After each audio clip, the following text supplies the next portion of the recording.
दोस्तों इस वीडियो में हम जानेंगे कि डिफरेंस क्या है स्विच इवेंट और स्विच मैप और एग्जॉस्ट मैप में।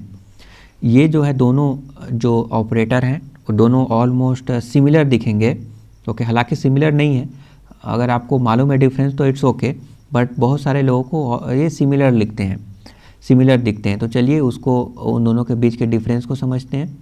ओके, तो दोस्तों एग्जॉस्ट मैप में क्या होता है कि सपोज दैट एक आउटर ऑब्जर्वेबल है और इनर ऑब्जर्वेबल है। तो outer observable continuously data emit कर रहा है और उसके बेस पे, मतलब उसके बेस का मतलब कि उस पर डिपेंडेंट है, उसके ऊपर जो है इनर ऑब्जर्वेबल काम कर रहा है। ओके, बट सपोज दैट एक इनर ऑब्जर्वेबल अभी पहला डेटा जो इमिट किया आउटर ऑब्जर्वेबल, वो डेटा अभी प्रोसेस में ही है क्योंकि कुछ थोड़ा टाइम ले रहा है, बट हम अगेन डेटा इमिट करे जा रहे हैं। तो इस केस में क्या होगा, इस केस में वो सारे जो इवेंट है, जो सारे इवेंट बोलें या फिर डेटा बोलें, सारे जो डेटा है वो इग्नोर हो जाएगा। मतलब अगर हम मल्टीपल टाइम्स अगर क्लिक कर देंगे तो वो इग्नोर हो गया। क्यों? क्योंकि एक तो अभी प्रोसेस में ही है। देखिए एक ही का आउटपुट आया हमको, क्लिक तो हम मल्टीपल टाइम्स किए थे तो वो इग्नोर्ड हो गया क्योंकि अभी प्रोसेस में चल रहा था दोस्तों। तो अगेन हम ट्राई करते हैं। तो सपोज हम यहाँ पे 3 टाइम्स क्लिक करते हैं, 1 2 3 टाइम्स क्लिक किए, बट अभी एक ही हमारा आउटर ऑब्जर्वेबल देखिए एक बार कंसोल लॉग हुआ 254 एंड देन सेकेंड वाला यहाँ पे उसका इनर ऑब्जर्वेबल का आउटपुट प्रोड्यूस हुआ। आउटपुट नहीं मतलब कंसोल लॉग किए हैं, इसीलिए आप यहाँ पे देख पा रहे हैं। तो कंसोल लॉग आउटर ऑब्जर्वेबल का डेटा इमिट किया एंड देन इनर ऑब्जर्वेबल जब कंप्लीट हो गया देन उसका डेटा आया, और जो मल्टीपल टाइम्स हम क्लिक किए थे वो एग्जॉस्ट हो गया, वो इग्नोर्ड हो गया। तो ये हो गया exhaust map. But concat map में दोस्तों ऐसा नहीं है, कॉनकैट मैप थोड़ा अलग है ये। ओके, तो देखते हैं कॉनकैट मैप में क्या हो रहा है। दोस्तों याद रखिएगा, ये जो मैं डिले लगा रहा हूँ, आइडियल सिचुएशन में ऐसा नहीं होता है, डिले नहीं लगाते हैं हम लोग।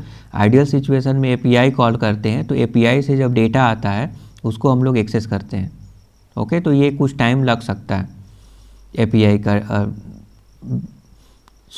हम स्विच मैप देखते हैं। ठीक है, स्विच मैप में क्या होगा दोस्तों कि सपोज दैट स्विच मैप में क्या होगा कि हम मल्टीपल टाइम्स, देखिए दो यहाँ पे अगेन दो ऑब्जर्वेबल है, आउटर ऑब्जर्वेबल और इनर ऑब्जर्वेबल। तो आउटर ऑब्जर्वेबल जब कंटिन्यूसली डेटा प्रोड्यूस करेगा तो क्या होगा कि जो लेटेस्ट वाला है उल्टा हो गया, एग्जॉस्ट मैप का उल्टा समझ लीजिए। जो लेटेस्ट डेटा है वही प्रोसेस होगा और जो पहले वाला जो डेटा है वो इग्नोर्ड हो जाएगा। ओके, पहले वाला जो डेटा है वो इग्नोर्ड हो जाएगा, मतलब कैंसिल हो जाएगा। इग्नोर्ड यहाँ पे नहीं बोलेंगे, यहाँ पे कैंसिल बोलेंगे।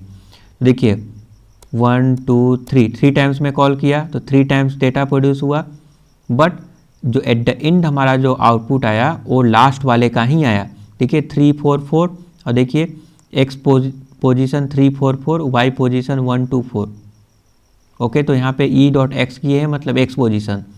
तो यहाँ पे आप क्या देख रहे हैं दोस्तों कि हमारा जो लेटेस्ट वाला जो आउटर ऑब्जर्वेबल का डेटा है वही यहाँ पे प्रोसेस हुआ इनर ऑब्जर्वेबल से। ओके, और बाकी रेस्ट ऑफ द क्या हो गया, पहले वाले कैंसल्ड हो गए यहाँ पर। तो क्लियर यहाँ पे डिफरेंस समझ में आ रहा है। यहाँ पे एग्जॉस्ट मैप में क्या हो रहा है, एग्जॉस्ट मैप में हमारा पहले वाला जो डेटा है वो अगर ज़्यादा टाइम ले रहा है तो लेटेस्ट डेटा जो है इग्नोर्ड हो जा रहा है। बट मर्ज स्विच मैप में यहाँ पे क्या हो रहा है, स्विच मैप में हमारा लेटेस्ट वाला ही प्रोसेस हो रहा है और प्रीवियस वाला जितना भी है वो यहाँ पे कैंसिल हो जा रहा है। तो इसका मतलब है कि मल्टीपल टाइम्स अगर मैं डेटा प्रोड्यूस कर रहा हूँ तो सारे का यहाँ पे एक्सेस नहीं होगा, ओनली लेटेस्ट वाले का होगा पहले। Okay, thank you for subscribing the YouTube channel. Have a nice day.